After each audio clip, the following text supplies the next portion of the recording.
c'est un impératif. Le Togo, notre pays, face à la volonté manifeste du régime RPT-unir de s'imposer à vie au peuple, devra rompre avec les méthodes de conciliation. Les Togolais ne peuvent et ne doivent plus faire des concessions à ce régime qui s'obstine à vouloir nous réduire à la simple expression de vauriens. Les dernières élections législatives et régionales et la réécriture en violation des textes et lois de notre pays de la soi-disant nouvelle constitution sont des faits de haute trahison que le peuple togolais ne peut non seulement accepter, mais devra sanctionner.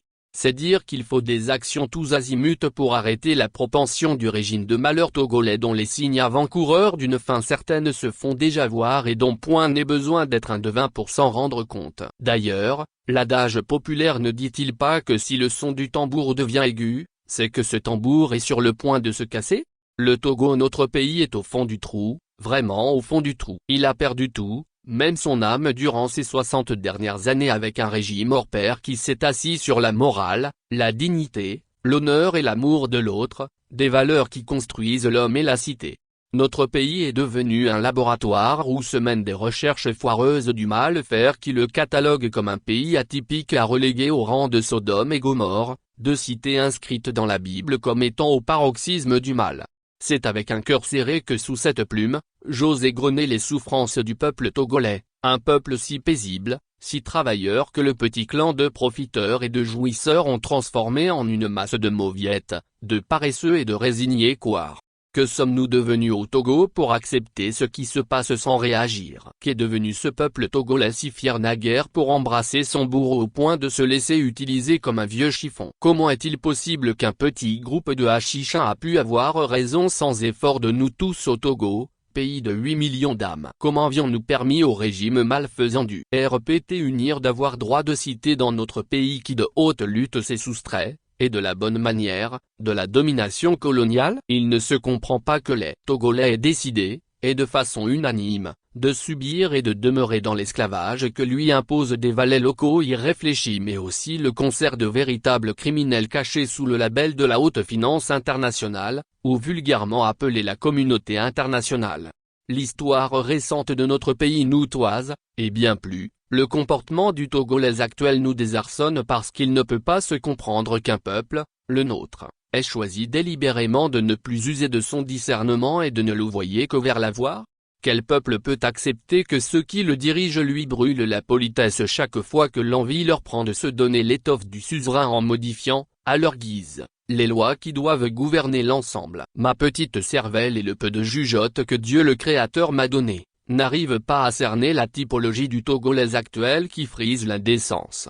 Bien sûr que c'est indécent, voire criminel que quelques individus aillent se cacher dans une chambre pour sortir, sous cape, une constitution censée régir la vie nationale sans en référer au peuple qui est le détenteur de la souveraineté. C'est bien plus indécent et criminel qu'un tel torchon à qui on veut conférer la plénitude d'une loi fondamentale, soit l'émanation et l'approbation de députés dont le mandat a échu, attestant par là que le régime RPT-unir n'a que cure du respect du peuple et de la loi.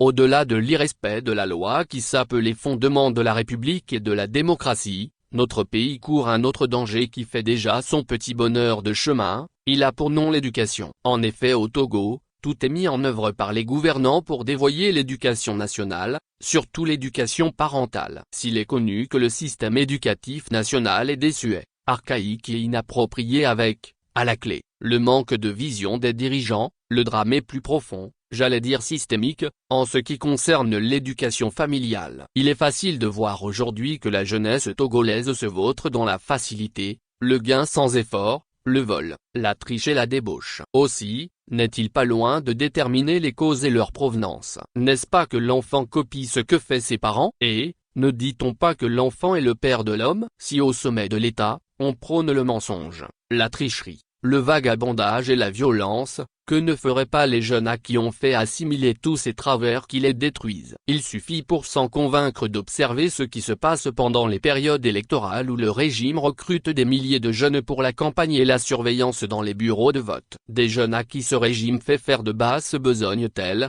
les bourrages d'urnes, la falsification des résultats et pire, des voies de fait et la brutalité sur ceux qui les empêchent d'adopter ces vils comportements.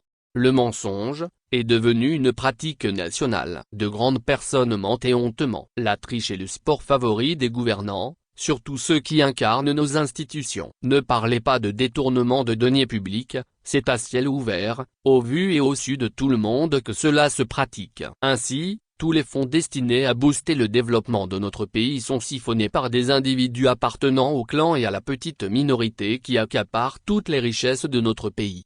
En somme, la jeunesse togolaise n'a de repères que ceux qui par des voies tortueuses sont devenus riches ou de personnalités importantes. Et pourquoi ferait-elle des efforts, en vue de se tailler une place au soleil si on lui apprend à faire du faux, et à mentir pour de l'argent? Au Togo, la dignité, l'honnêteté, la responsabilité et le patriotisme sont des valeurs oubliées que les citoyens ne veulent plus s'approprier pour se bâtir.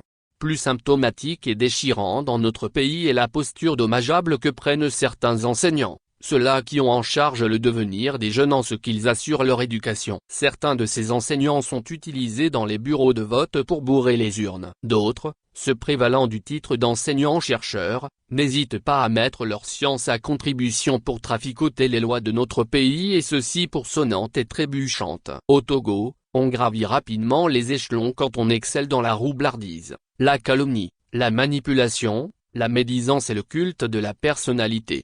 Devant ce tableau apocalyptique qui semble prédire le pire pour notre pays, il existe encore des gens à qui les valeurs humaines d'amour ont encore et toujours un sens.